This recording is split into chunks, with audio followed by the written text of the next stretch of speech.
Welcome to the deep dive. Okay, today we are cutting straight through the noise, really, to understand one of the toughest choices facing disaster relief organizations right now. Yeah, a really tough one. It's this critical point in climate adaptation strategy, and I mean, it's a decision that literally determines the future for whole communities. That's exactly right. Yeah. Think about it. A community gets devastated by some climate-fueled disaster, a huge storm, maybe rising seas, terrible flooding. Well, the nonprofits, the aid groups, they face this profound dilemma. Mm-hmm. Do they focus their money, their resources on rebuilding that community right there in the same spot? Or do they maybe encourage or even help with strategic climate migration, moving people to safer ground somewhere more, well, viable? It really is the ultimate ethical and practical calculation, isn't it? Do you prioritize, say, cultural identity, autonomy, the right to choose where you live, or do you prioritize long-term human safety, financial sustainability, maybe even equity? Our sources frame this almost perfectly as a debate between, let's say, three different approaches. We can call them the preservationists, the strategic retreat proponents, and then the integrated scientific analysts. Right. So that's our mission today. Let's unpack this tension and give you the specific points, the data maybe, guiding these incredibly difficult decisions. Look, this isn't just some philosophical argument you hash out over coffee. What's really fascinating here is how this debate forces us to confront the limits of, well, traditional disaster response. Wow, the old models. It just underscores the sheer complexity of dealing with these long-term, accelerating climate impacts.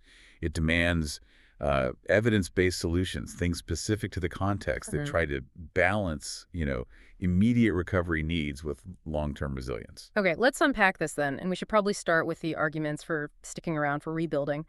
This first perspective, the preservationist camp, we called it, they prioritize stability, autonomy, community preservation above, oh, well, pretty much everything else. What's their basic starting point? Well, the preservationist camp, they stress that, yeah, immediate recovery is vital, but it has to be framed by the right of people to stay in their ancestral home. Their main point is community and cultural preservation. Okay. One source we looked at really highlighted this for, say, deep-rooted fishing communities or farming communities.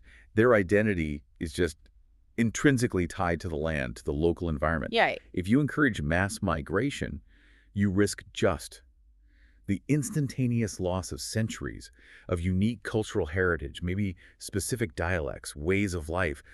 You simply can't relocate identity like that.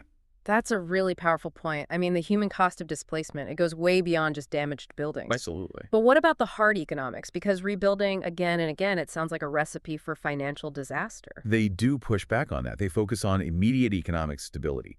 Rebuilding efforts, they argue, pump money directly into the local economy right away. Okay, jobs and materials. Exactly. Yeah. Some studies show the economic multiplier for local labor for construction during recovery can be pretty substantial, maybe around 1.8 for every dollar spent, or at least initially.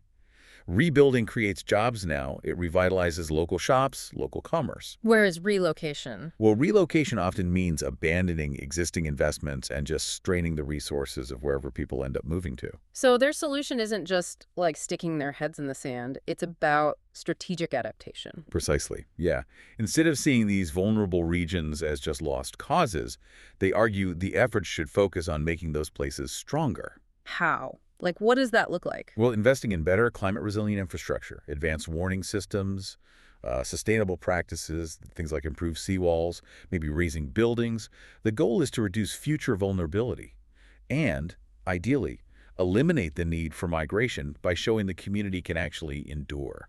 Okay, focusing on infrastructure, that's one level. But our sources show this debate gets even trickier when you bring in political rights, doesn't it? Oh, absolutely. The discussion moves from, concrete barriers to moral obligations. Yes, it does. The secondary arguments really revolve around empowerment through choice. For this preservationist camp, it's all about supporting local governance, local autonomy. Right, letting people decide for themselves. Exactly. Prioritizing rebuilding empowers local leaders, local citizens, to make their own recovery decisions. It prevents them from being sort of forced into climate migration just because, say, national or international aid dried up. They often see migration as a form of disenfranchisement. And if you look at it from a government perspective, they also bring up national security considerations, right? The idea that huge unplanned movements of people can destabilize things. That's a crucial political point they make. Yeah. Large-scale migrations, especially if they're unmanaged, they strain infrastructure, they pose challenges to internal stability, maybe border control, and they can definitely increase social tensions in the areas receiving people. So rebuilding helps maintain order in a way. That's the argument. By focusing on maintaining population density, maintaining stability through reconstruction, countries can maybe reduce the potential for these internal displacement crises that can really impact national security. Ultimately, they frame this as a moral and ethical obligation An obligation too. to support communities in their chosen home.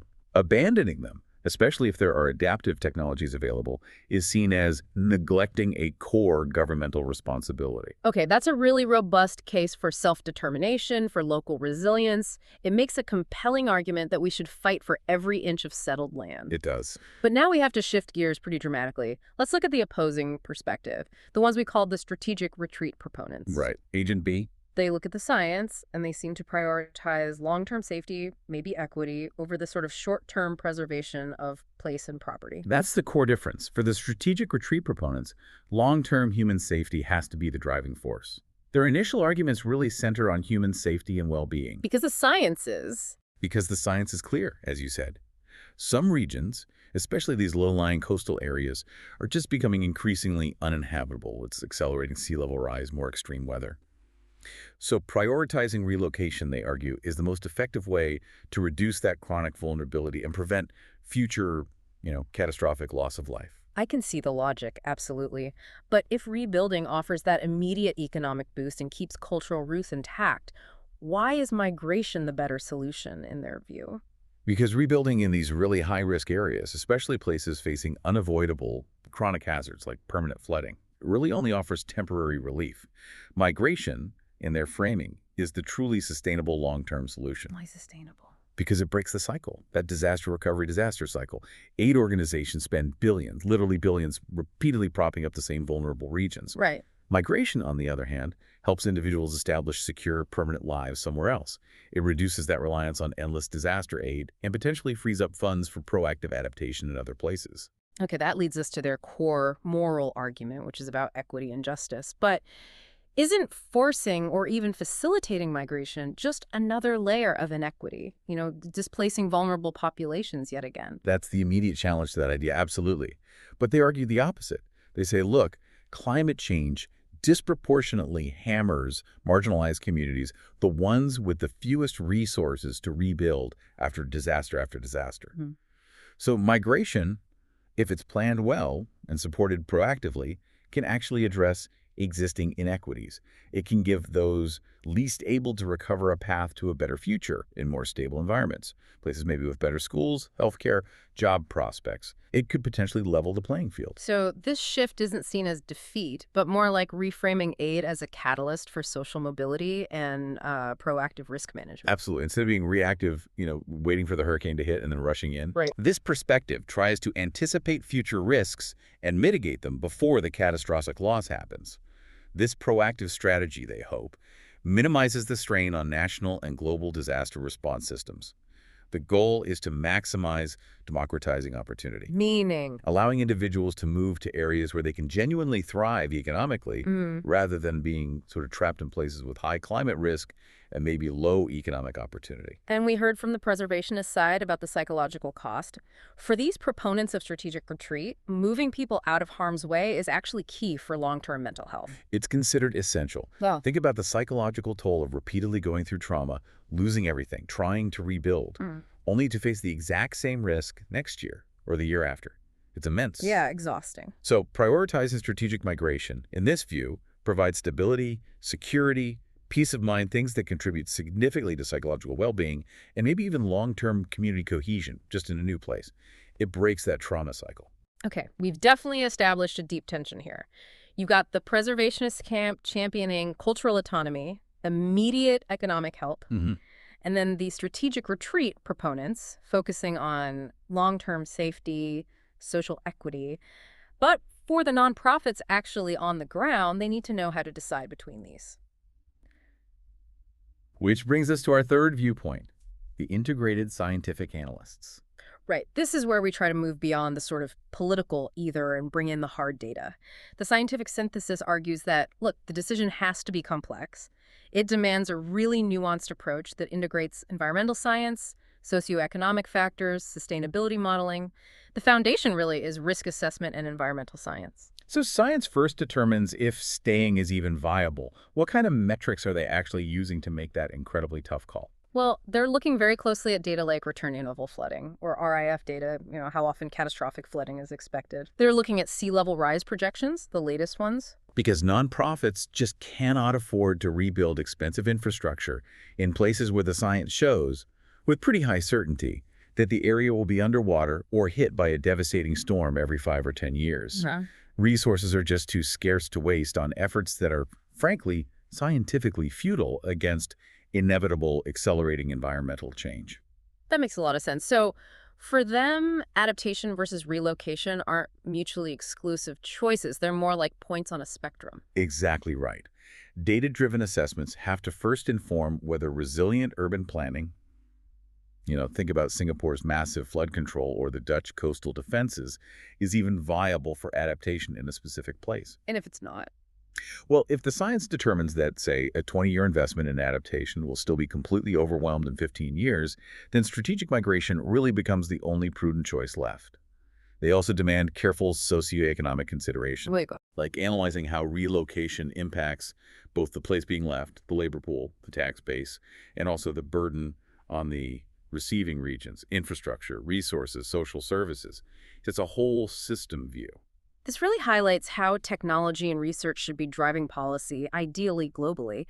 What are the practical tools they recommend for relief organizations that might need to make this decision, relatively quickly?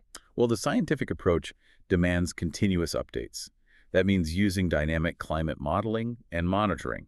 It's not just looking at some static projection from 5 years ago. Right, things change fast. Exactly. Yeah. It means constantly adjusting strategies based on the very latest advancements in climate science. This tells the nonprofit, for instance, whether that new flood defense tech they invested in is still going to be enough, or if sea level rise has accelerated past the point of no return for that location. So what does that dynamic modeling look like on the ground? Is it like constantly updating seawalls or something maybe more subtle? It can be both. It means real-time data feeding into feasibility studies for rebuilding. It also includes looking at technological innovations and adaptation, things like cutting-edge sustainable coastal agriculture, maybe even floating architecture as part of potentially viable rebuilding efforts. So if a solution exists, consider it. Absolutely. They have to consider it. But if the model shows, say, a 90% chance of inundation within 2 decades, then those funds should immediately be rerouted to facilitate an organized, safe retreat. Not just abandoned, but facilitated. And none of this works in a vacuum, right? Which brings us, I guess, to the final requirement for this integrated approach. Correct. The core recommendation here is for integrated policy frameworks. The scientific research has to inform a coordinated response between all the players, governments, local nonprofits, international research bodies. Everyone needs to be on the same page, basically. To maximize effectiveness. Yes, to maximize the effectiveness of whatever combination of rebuilding and migration strategies is chosen. Failure to coordinate just leads to fragmented aid, wasted resources, and ultimately adaptation efforts that just don't work. So wrapping this up, what does it all mean for us? We've seen this clear tension throughout our deep dive today.